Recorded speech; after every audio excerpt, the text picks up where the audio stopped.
Yes, so I was the first Admiral nurse in the UK who was attached to a hospice, so quite a unique experience, which I'll go into. So firstly, I guess for people here who don't really know what an Admiral nurse is, we're called Admiral, nothing to do with the insurance, although the helpline does get calls about insurance.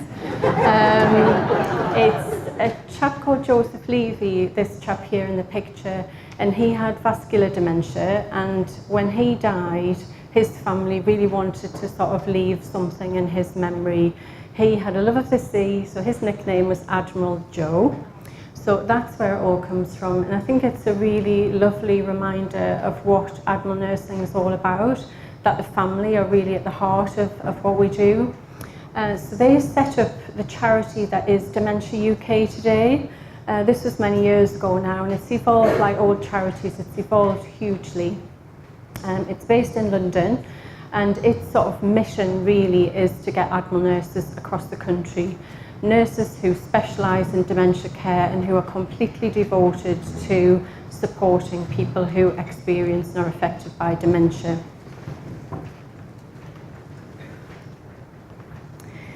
So the role of an Admiral nurse, really forgive me with my notes, I don't like to miss anything, slightly obsession. The role of an Admiral nurse is really about what a key theme that comes through with most family carers who look after people with dementia is they question their competence and they feel guilty that they're not doing the right thing. So that's often the core of everything that we do, is looking at carers' needs around that. So Admiral nurses are based in various settings across the UK. We're in acute hospitals. There's about 270 of us now, with about 22 in active recruitment at the moment, so approaching 300, which was the charity's aim, I think by next year, I think, to reach that, but we're almost there now. We work in social services, we work in primary care, we run clinics, we've got a 7-day-a-week helpline, as I say, the ones that sometimes get asked about insurance. And a lot of the work is around influencing change. There aren't many specialist dementia services out there. So our role really is about influencing policy, influencing change, bringing in leadership and demonstrating what really good dementia care looks like. It's a family-centred model, it's a relationship-centred model. We see the person with dementia in the middle, and people around that person are the family and professional carers. And our whole aim really is about making that a better experience for everyone. Most people here probably know there's very few options now in terms of dementia, in terms of treatment. So we might offer people some drug treatments that might be available to some people with dementia. There's very minimal kind of medical intervention available for dementia, as most people know. So we offer a psychosocial model. So it's quite a non-medical model, but being nurses is very kind of integral in terms of a sort of multidisciplinary approach too. So this is the model that we work towards, our tiered model. And people see, by the way, no, you can't see, sorry. I'll stand over here, sorry.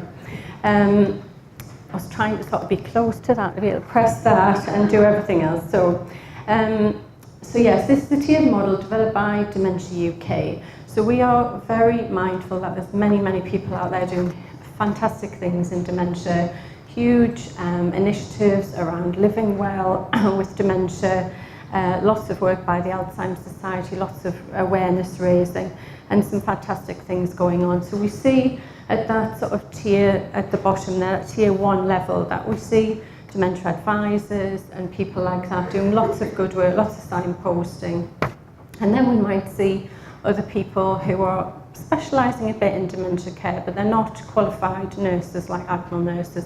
And we are kind of working at this sort of top level where there's a lot of complexity. So where there's a lot of relationship issues, there might be a lot of risk, There might be a lot of complexity in terms of people's needs, so dementia affects people physically and mentally, and those behavioural changes that happen as dementia progresses. So we work more in that specialist area, in that sort of top tier.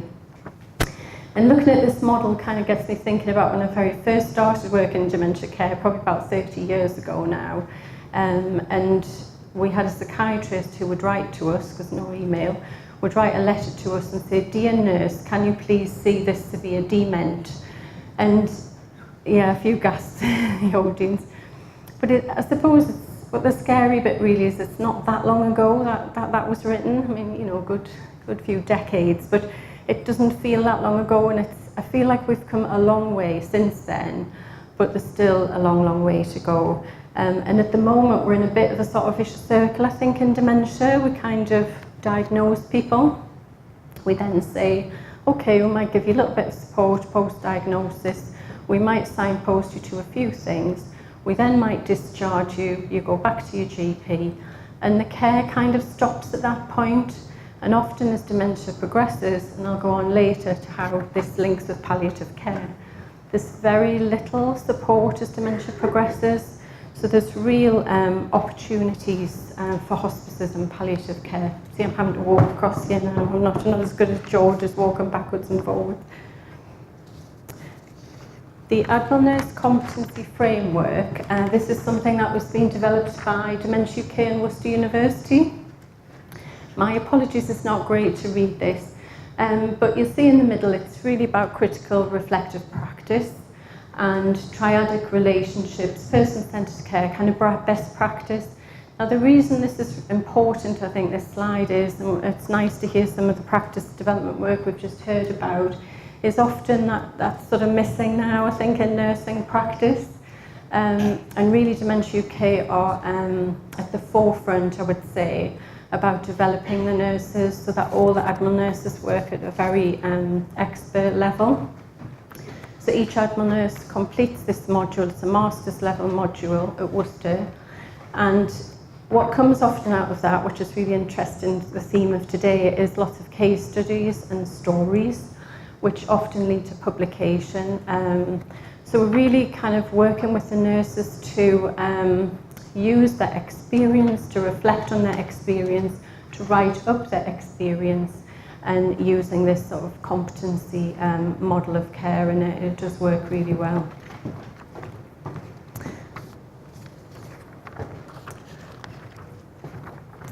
So Admiral nursing is quite unique, and I can say that genuinely because I've been a nurse a long time, and I've only been an Admiral nurse since 2014.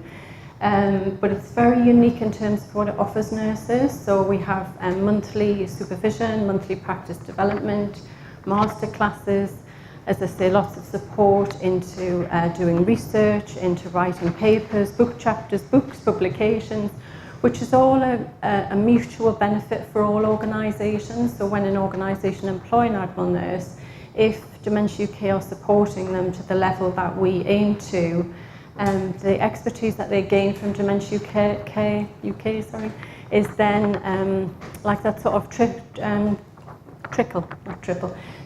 effect to the staff within the organisation, because best practice and education is an influencing change is obviously key to the nurse's role. And our business development officers obviously work with organisations across the UK to look to hosting an Admiral nurse and how that works in practice. And one of my colleagues is here today, Kerry, so if anybody wanted to talk about that, I'm more than happy to do that. So moving on to hospice care, which is a real passion of mine. So when I entered into the world of hospices, it was like entering an alien zone, I would probably describe it. I had never really experienced anything like it at all, and stepping out of the NHS was also a big step actually. But what I kind of very quickly realised working with George at St Cuthbert's was palliative care and dementia care are really synonymous. That kind of unpredictable trajectory of dementia, that high sort of symptom burden is really synonymous with palliative care. So they really are like a marriage of two worlds, I would say, and it fits really beautifully, in my personal opinion. And I can see going forward that dementia care will sit more and more within a palliative model, I hope.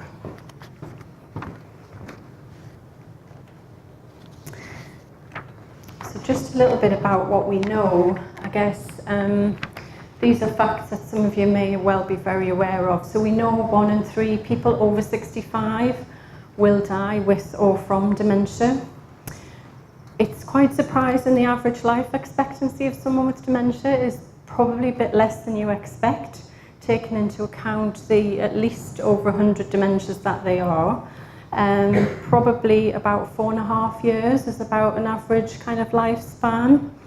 And we know that 25% of people with dementia, only 25% actually live until advanced stages of dementia. Most people die of other illnesses. Most people with dementia die in care homes. After that, it's hospital. Only 1% of people die in a hospice with dementia, and about 8% die at home. So the figures are quite small. In that respect, we know that there's suboptimal symptom management. Pain is probably the most obvious one. And just to give you a bit of an example of a fairly regular occurrence I found in the hospice when I first joined the hospice, if someone has a diagnosis of dementia and cancer, we always see dementia first. That's what happens. So any behavioural change, any distress, is a result of the dementia. That's what people think. That's our sort of natural reaction. So often symptoms, common symptoms like nausea, pain, whatever else that people with dementia get as somebody with cancer might, get missed. So we see this kind of diagnostic overshadowing, this blaming of dementia. And this is despite all the awareness and despite the movement from the psychiatrist asking me to see the severe dement, we still see issues around neglect in dementia because of how we view it.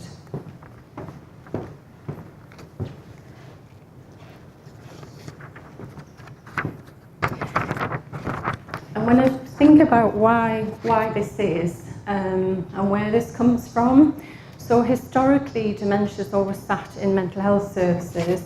And the word itself, dement, means without mind. So we kind of automatically, the word is synonymous with something not right with the mind.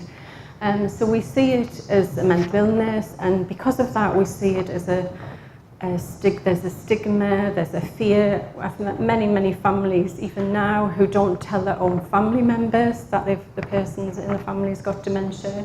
They hide it from neighbours, and they think it's something to be a little bit ashamed about, perhaps something that they've done themselves or not done to then get it. This sort of understanding about dementia being a neurological condition, a chronic disease, a progressive life-limiting illness of the brain is still not really permeated, I don't think, through health and social care. I think we still see it boxed in within mental health. And that's why, as I said earlier, people get missed, things get missed, and the progression of dementia isn't followed through in the way that it really should be, because people receive this kind of episodic care from predominantly mental health services if there's a problem.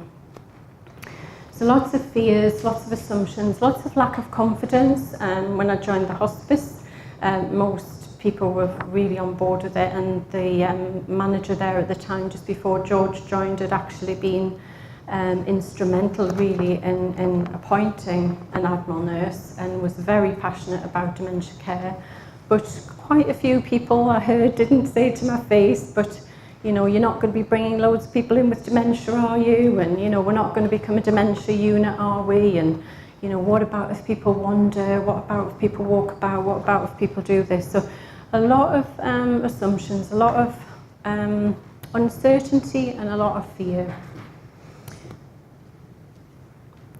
And I guess the rarely walking alone is, as we say, people with dementia rarely or less commonly die just with dementia. So more often than not, they're coming through hospices with another illness, often cancer.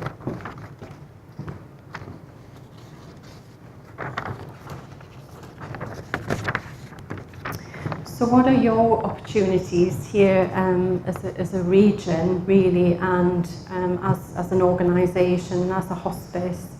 So a palliative care approach is now recognised as key in UK practice guidance in dementia, which is fantastic to see and read in papers and guidance. We know a palliative approach optimises outcomes for people with dementia. In 2014, a group of international experts in the field of dementia and palliative care got together to give the first ever definition, really, of optimal palliative care in dementia. And that paper is available, and I can get that to anybody if you want to have a look at it. It's got 11 domains, 57 recommendations, so not something I'm going to stand here and talk about today, but I think the fact that it's on a piece of paper and it's there and it's been written by experts is absolutely fantastic. We've done a piece within Admiral Nursing about how we map Admiral Nursing against those guidelines, which is another really interesting piece of work which is now published. Hospice-enabled dementia care was a document some of you may be familiar with in, I think, 2015. And that really was a guide for hospices about how they support people with dementia. Where do they start? Nice guidance now. Things have changed. So at one time, some of the drugs for dementia would always be prescribed by a specialist, so usually psychiatry.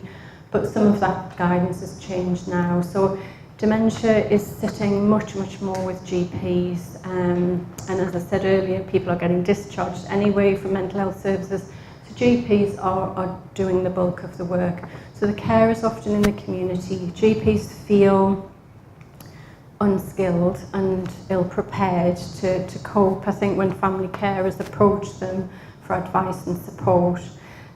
But NICE guidance does say now that from diagnosis, people should be offered a flexible needs-based palliative care, taking into account the unpredictable nature of dementia. So again, it's there, it's in guidance. So we're moving in the right direction. There's a big movement now. We went to Dementia Congress probably 2 years ago now, and the whole theme was about palliative care and dementia, for the first time that I'd ever really seen that as much. This year, we've got, we're getting, last year and this year, end-of-life streams now in Dementia Congress, which is fantastic. So opening the doors, really, of the hospice. So from my appointment in 2014, we now have about 16, it changes all the time, but about 16 Admiral nurses in hospices across the UK. So again, a growing area of interest, and some fantastic work coming out of that.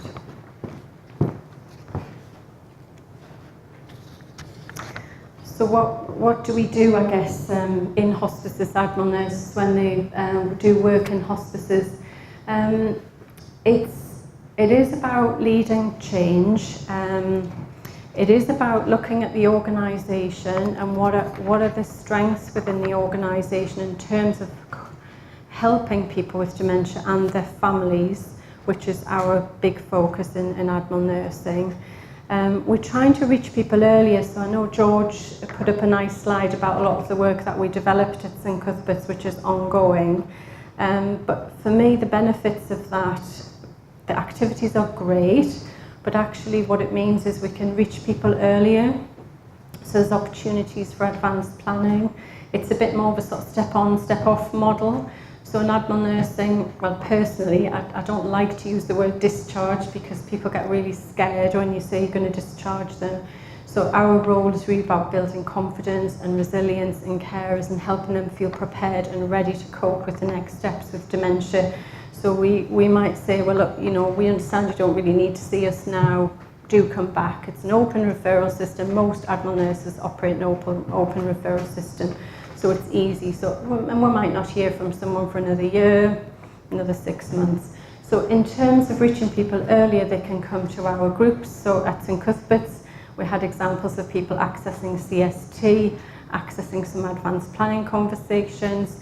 They then went on to access the Namaste Care service at home and ultimately had some support right at end of life and died. So for me, that is a lovely, lovely model and does work really well.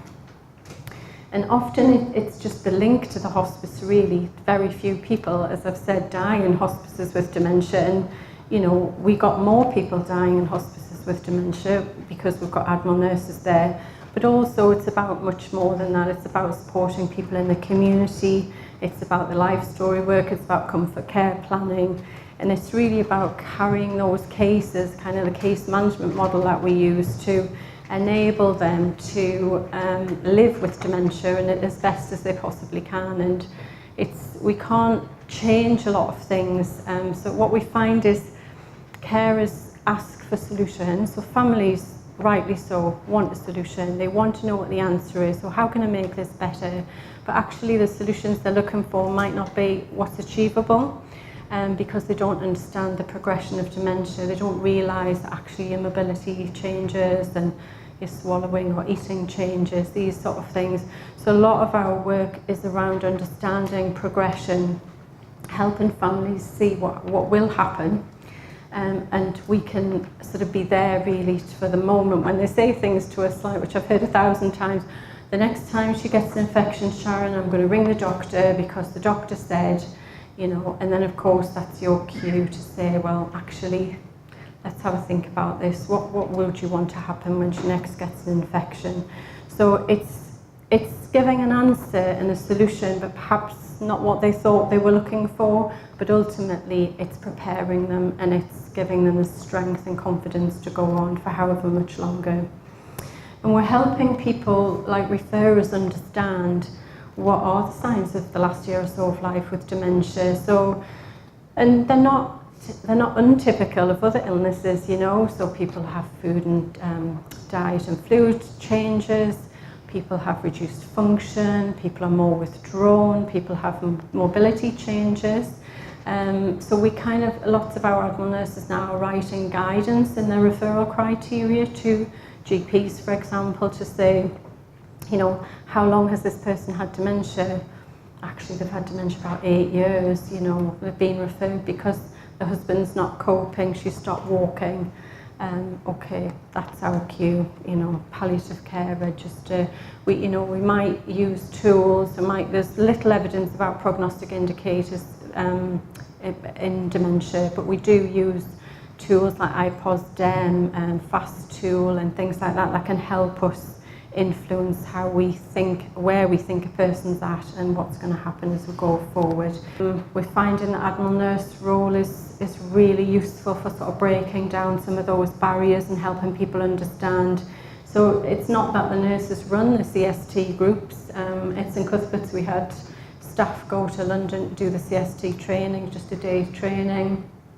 They've come back, they run it themselves. We've got good volunteers who do that. We've got Namaste Care volunteers going into, I keep saying we as if I still work there, which I don't, but going into hospitals now, which is fantastic. So we're trying to identify people in late stages of dementia. We take a volunteer in, providing sensory engagement through Namaste, but then that gives the opportunity for the Admiral nurse to follow that person and family up in the community and give the care that they need. And the volunteer support in dementia care has been really outstanding. I can't begin to tell you how many amazing things I've seen with that. My worry, I'd never ever worked with volunteers, and I know a lot of you would be expert in working with volunteers, but I'd never ever worked with volunteers, and I was absolutely astounded at who came forward and what they did and what lengths they went to the point where we, as George mentioned, one of our colleagues is publishing a book on Namaste Care, and we've all sort of written a few chapters for it, and actually one of the volunteers whose mum, one of the patients with dementia, a person with dementia, her daughter has written a chapter for the book about the impact of Namaste Care, and it's quite moving. We'll talk about stories. It's an amazing story about what that's done for her and what memories that's created when a mum was in very advanced stages and had lost verbal communication.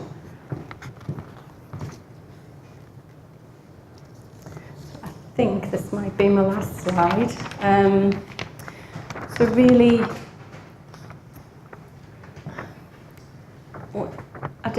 I wrote compassion because I think from the minute I started, I worried a lot about how people would be with people with dementia, and that was a genuine kind of worry for me, because I wondered whether people were confident. It wasn't really about knowledge about dementia, and it wasn't really about skills necessarily. It was about whether they really wanted to do it, and that's been our learning, I think. And the best thing really about dementia care is good communication. We know staff don't need to have high-level training in dementia necessarily. They need really good communication skills. So training, education, like that admiral nurses do, is often based around communication, and how we work with people and how we react to distressed behaviours. We change language. So, you know, when I first started at the hospice, I would sit in MDTs and I would hear people say, oh, so-and-so's confused, so-and-so's confused. And I sort of sat there in my naivety and thought, oh my goodness me, why are they saying all these people are confused? Do they want me to see everyone here? Surely they can't have dementia. But of course, what I realised was it was delirium, but that in our hospice, it's in Cuthbert's, we didn't use that language then. So we did a lot of work and education around delirium. We set up pathways about assessing and managing delirium, care plans around delirium. The same about pain, cognitive assessments, capacity assessments, those sort of things are embedding kind of pathways of care that are just become common practice, like best interest decision making if people don't have capacity, these sort of areas. And I think we're very, very lucky in the hospice movement within admiral nursing, because we have, Dementia UK have practice development groups. So although as well as the monthly practice development, we have community of practice groups. So we have an acute community of practice, a care home community of practice, and the hospice community of practice is a really thriving group of people now. So these 16 nurses, there's emails flying backwards and forwards with everybody, once a year, face to face. But what that brings is that sort of shared learning, because it can be quite isolating. I think for any professional working on their own within any organisation, and most of our admiral nurses and hospices do work on their own. So it's really a benefit again for everybody, and Dementia UK and Hospice UK have collaborated and have their own community of practice. So there's lots of sort of resources, there's lots of building on case studies, building on situations, doing kind of 10-minute, look, this happened with this patient, you know, this person came in the ward and he was really distressed and he was walking around and this happened, that happened, you know, how did we respond to that, you know, did we do a good job there, and just really develop that sort of learning and confidence and an interest really in dementia. And that certainly happened in our hospice and is happening a lot in other hospices.